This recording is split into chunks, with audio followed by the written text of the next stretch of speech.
नमस्कार। कैसे हैं आप सब? दुआ है ठीक होंगे। शुरू करते हैं आज की कहानी।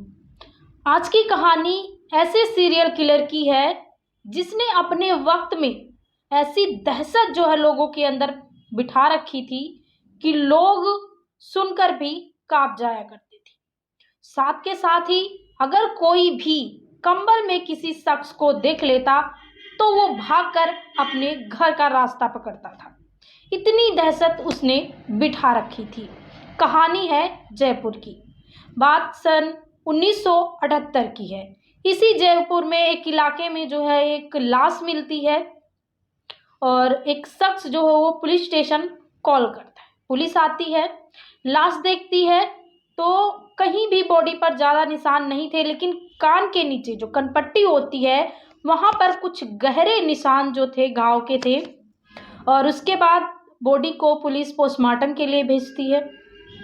बॉडी पोस्टमार्टम के लिए जाती है और फिर जो है जो रिपोर्ट आती है उसमें ये पता चलता है कि शख्स की मौत गर्दन की हड्डी टूटने की वजह से हुई है।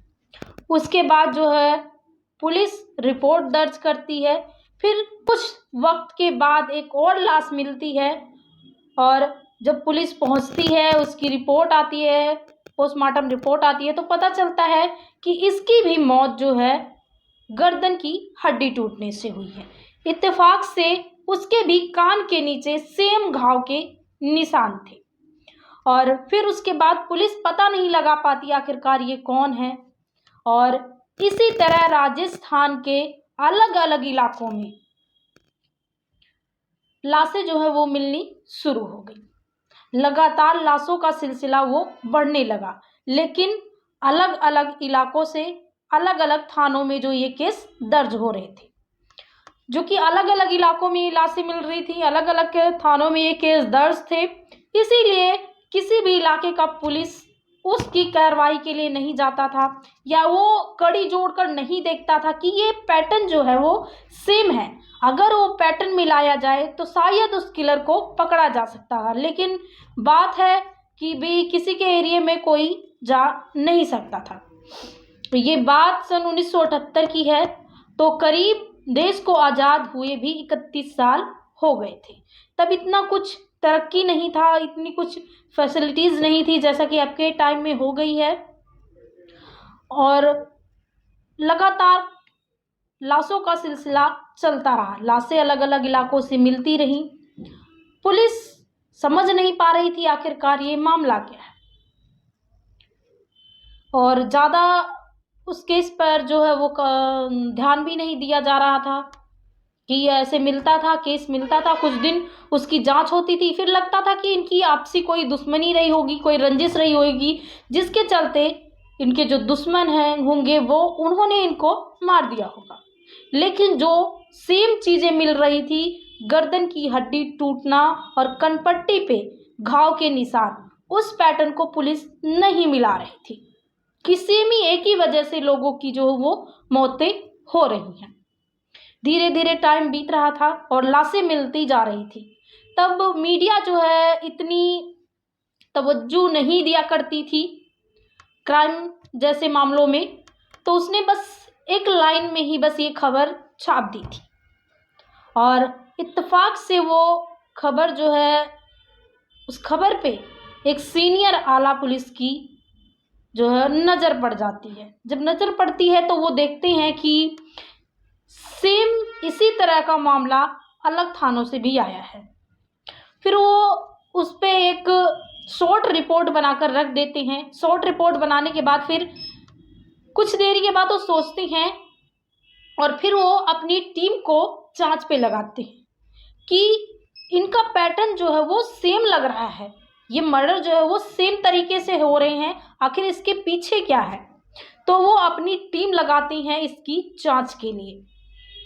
उसके बाद ये बात जो है पुलिस तक पहुंचती है और फिर उसके बाद जब पुलिस तक ये बात पहुंचती है तो जर्नलिस्ट होते हैं उन तक भी ये बात पहुंचती है। फिर वो इस खबर को विस्तार से लिखते हैं और बताते हैं कि एक इसी राज्य में एक ऐसा सीरियल किलर है जो लोगों को मार रहा है, और उसी अखबार के द्वारा उसे एक नाम भी दे दिया जाता है, कनपट्टी मार सीरियल किलर।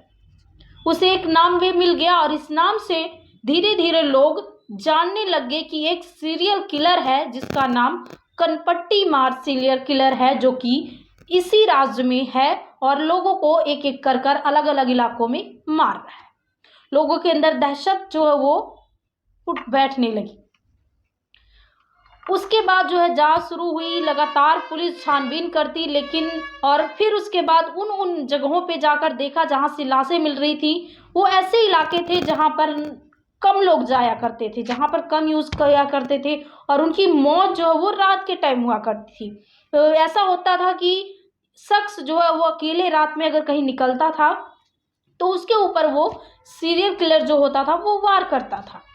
इसके लिए पुलिस ने लोगों को आगाह कर दिया कि वो अकेले कहीं ना निकले, और लगातार जो है सड़कों पर जो हो पुलिस की गश्त जो है लगातार बढ़ गई, ज़्यादा होने लगी कि जो सीरियल किलर है वो सड़कों पे ही लोगों को मारता है और सड़क किनारे फेंक देता है।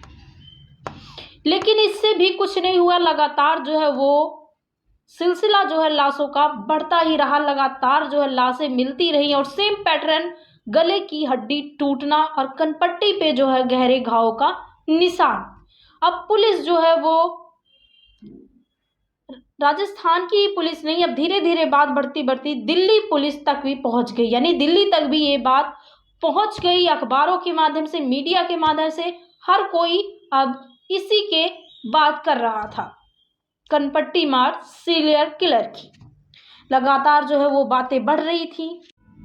इधर पुलिस ने सबको अलर्ट कर दिया था और सबको साफ मना कर दिया गया था कि वो सुनसान रास्तों पर ना निकले। अगर कुछ ज़्यादा ही इम्पोर्टेंट काम है तो अपने साथ 2 से 3 लोगों को लेकर निकले।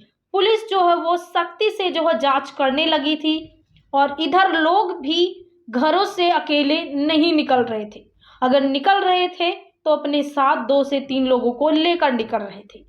इसी बीच सीरियल किलर को कोई अकेला शख्स नहीं मिल रहा था, तो उसने सोचा क्यों ना ये जो 3 शख्स अभी रास्ते में जा रहे हैं इन पे ही अटैक किया जाए। वो उन पर अटैक करने जाता है, वो लोग उसे देखते ही भागने लगते हैं। जब भागने लगते हैं तो सीरियल किलर भी उनके पीछे भागता है, और इसी दौरान उसका कंबल गिर जाता है और लोग उसे देख लेते हैं, लेकिन वो इतनी तेज रफ्तार से वहां से वापसी भागता है कि साफ साफ जो वो लोग देख नहीं पाते, लेकिन जितना भी देखते हैं उतना वो लोग पुलिस वालों को बताते हैं। जब पुलिस वाले उनसे पूछताछ करते हैं तो पुलिस वालों को बताते हैं कि उन पर जब अटैक हुआ था तो कैसे वो भागे और किस तरह से सीरियल किलर जो है वो वहाँ से भागा। फिर उसके बाद उस टाइम हालांकि इतनी टेक्नोलॉजी नहीं थी, लेकिन जो स्केच आर्ट की कला है वो पुराने ज़माने की है, वो पुराने टाइम भी हुआ करती थी स्केच बनाने का तरीका। तो उन्होंने कुछ लोगों को बुलाया जो एक्सपर्ट थे स्केच बनाने में, और उन लोगों को अलग अलग भेजा और अलग अलग तरीक़ों से जो उनसे बयान लिए गए और स्केच जो है वो बनाए गए। जब सारे स्केच मिलाए गए तो उनमें जो है वो ज़्यादा कुछ अंतर तो नहीं दिखा, कुछ 10-20% जो फ़र्क दिखा, नहीं तो वो स्केच जो है वो सारे के सारे सेम ही बने थे। उसके बाद जो पुलिस वो स्केच देखकर इतना तो अनुमान लगा चुकी थी कि ये जो शख्स जो मर्डर कर रहा है वो यंग एज का है, वो ज़्यादा एज का नहीं है, यंग एज का है। अब उसके बाद पुलिस जो यंग एज के लोग थे उन पर नज़र रखनी शुरू कर दी। हर इलाकों में यही चीज़ पूरी पुख्ता से जो है हर कड़ी पे जो नज़र रखी जा रही थी, हर जगह पुलिस के पहरे जो है वो दिखने को मिल रहे थे।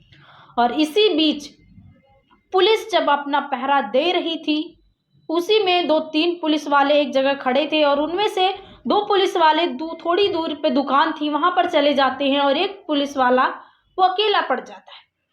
सीरियल किलर जो होता है वो देखता है कि ये शख्स जो है वो पुलिस वाला है, इस टाइम अकेला है और मेरा जो है वो मौका है इसे मारने का। वो आता है, झाड़ियों के पीछे से आता है, लेकिन वो पुलिस वाला वो परछाई में देखकर ये समझ जाता है कि उसके पीछे कोई है, आ रहा है, लेकिन फिर थोड़ी देर में ही जो उसके दोस्त थे उसके वापसी आने लगते हैं, तो उनको देखकर वो एक पेड़ के पीछे छिप जाता है। जब वो पेड़ के पीछे छिपता है, वो लोग आते हैं, तो पुलिस वाला उनको बताता है कि एक शख्स है जो उन झाड़ियों के पीछे छिपा हुआ है। मुझे नहीं पता कौन है, लेकिन काफ़ी देर से मैंने देखा कि वहीं पर खड़ा है और लगातार वो नज़र रख रहा है। परछाई में दिख रही है कि वो हिल डुल नहीं रहा है, वो हमारे पे ही नज़र रखे हुए है। उसके बाद धीरे से पुलिस जाती है और उस लड़के को पकड़ लेती है। जब पकड़ती है, पूछताछ होता है, नाम पूछा जाता है। नाम जो अपना बताता है, कहता है कि मैं यहीं गांव में ही रहता हूँ, थोड़ी दूरी पे ही रहता हूँ। मेरे पिता हैं, मेरी माँ है, मेरे भाई हैं, सभी लोग जो है वो घर में ही हैं। पुलिस जाकर देखती है तो वाकई में उस वहीं का रहने वाला था, उसी इलाके का रहने वाला था, और उसकी परिवार जो फैमिली थी वो भी वहीं थी। जब फैमिली वाले पूछते हैं कि क्या बात हुई, पुलिस वाले जो घर पे क्यों आए हैं, तो पूछते हैं कि ये झाड़ियों के पीछे छुपा हुआ था। जबकि अब हर कोई जो यंगेस्ट है, वो हर कोई जो एक शक के दायरे में आ रहा है, तो ये भी शक के दायरे में आया और हमने इसे पकड़ लिया। और फिर उसके बाद उन्होंने कहा कि ये तो पागल है, दिमाग से पागल है, इसे कुछ नहीं पता है, ये तो कहीं जाता भी नहीं है, ये घर में ही रहता है। लेकिन पुलिस वाले ने देखा कि कंबल ओढ़कर आखिरकार ये लड़का वहां झाड़ियों में क्या कर रहा था। फिर उसके बाद पुलिस वालों ने जब उससे पूछा, तो उसने बेझिझक कहा कि मैं ही हूँ सीरियल किलर, मैं ही लोगों को मार रहा हूँ। तो पुलिस मजाक में ले लेती है क्योंकि वो यंग है और इस तरह की बातें कर रहा है, और परिवार वाले भी कह रहे हैं कि ये घर से कहीं बाहर नहीं जाता, और ये ऐसा कह रहा है कि ये ही सीरियल किलर है। उसके बाद कहता, हाँ मैं ही सीरियल किलर हूँ और मैंने इन्हीं हाथों से बहुत लोगों का कत्ल किया है। उसके बाद जो है पुलिस वाले उसे पूछताछ जारी कर देते हैं। कहता, अगर तुम ही सीरियल किलर हो तो जिससे वार करते हो वो हैमर कहाँ है, वो हथियार कहाँ है? तो वो झाड़ियों में से, कहता है उसी झाड़ी में रखा है। पुलिस वाले जाते हैं उसको लेकर, उसी झाड़ी में से वो हैमर भी बरामद हो जाता है। वो हथौड़ा भारी जो था वो बरामद होता है, जिससे वो मारकर लोगों को कत्ल किया करता था। उसके बाद पुलिस वाले ले जाते हैं, बयान होता है उनका। पुलिस वाले कहते हैं, आखिरकार तुम्हें मिला क्या? तुमने करीब 60 लोगों को मौत की नींद सुला दिया। तो उसने कहा कि 60 नहीं 70। पुलिस हैरान।